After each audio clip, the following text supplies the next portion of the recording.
Merci Monsieur le Président, Madame la Ministre, chers collègues. Ce projet de loi arrive au moment où la cybersécurité est devenue une priorité stratégique absolue dans un monde interconnecté, marqué par la montée en puissance du numérique et de l'intelligence artificielle, avec malheureusement un recours de plus en plus désinhibé par certains pays bien identifiés à des stratégies d'influence et des actes malveillants.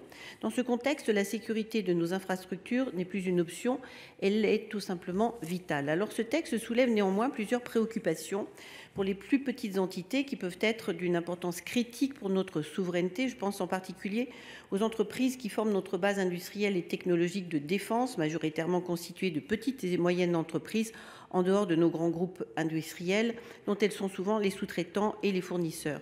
Ces entreprises ne disposent pas toutes des ressources financières, humaines et organisationnelles pour satisfaire aux nouvelles normes qui vont entrer en vigueur avec cette loi.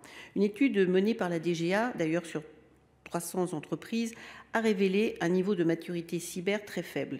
Alors mon groupe déposera plusieurs amendements afin de fixer un calendrier d'application progressif et différencié des mesures de contrôle en fonction du niveau de préparation des entités concernées, d'instaurer de la souplesse dans les obligations de transmission des informations, d'accompagner la transformation numérique des TPE et PME avec un crédit d'impôt, mais aussi de soustraire les entités qui n'ont pas volontairement manqué à leurs obligations du coût de contrôle qui peut être insurmontable pour les plus petites structures.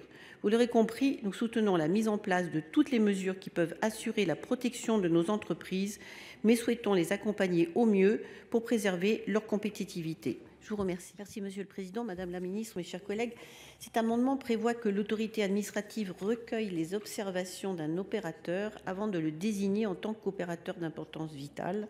L'objectif est simple, garantir que cette désignation, qui a nécessairement des conséquences importantes en termes de coûts et d'organisation, soit réfléchie et adaptée aux réalités de chaque acteur concerné. Cette consultation permettra de prendre en considération des facteurs essentiels tels que la taille de l'opérateur, qui va de la TPE au grand groupe, les risques spécifiques à son secteur et sa capacité à assurer la résilience de ses infrastructures. Cette procédure figure d'ores et déjà dans le Code de la défense, qui dispose que lorsque l'autorité administrative notifie à l'opérateur son intention de le désigner comme OIV, celui-ci dispose d'un délai de 2 mois pour présenter ses observations. Nous proposons donc de consacrer ce principe dans la loi, compte tenu des implications que la désignation en tant qu'OIV entraîne. C'est d'une simple mesure de bon sens que je vous invite à soutenir. Je vous remercie. Oui, merci Monsieur le Président, Madame la Ministre, chers collègues. Ce projet de loi prévoit qu'avant d'accorder une autorisation d'accès physique ou à distance de ces points d'importance vitale et de ces systèmes d'information d'importance vitale, les OIV peuvent demander l'avis de l'autorité administrative compétente selon des modalités fixées par décret en Conseil d'État.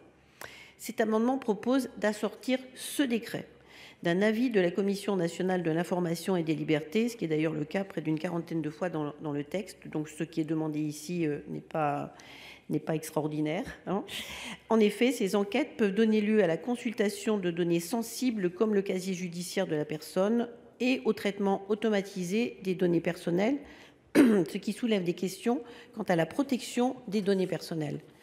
L'objectif de cet amendement est donc de garantir un juste équilibre entre la sécurité des infrastructures critiques et le respect des libertés individuelles.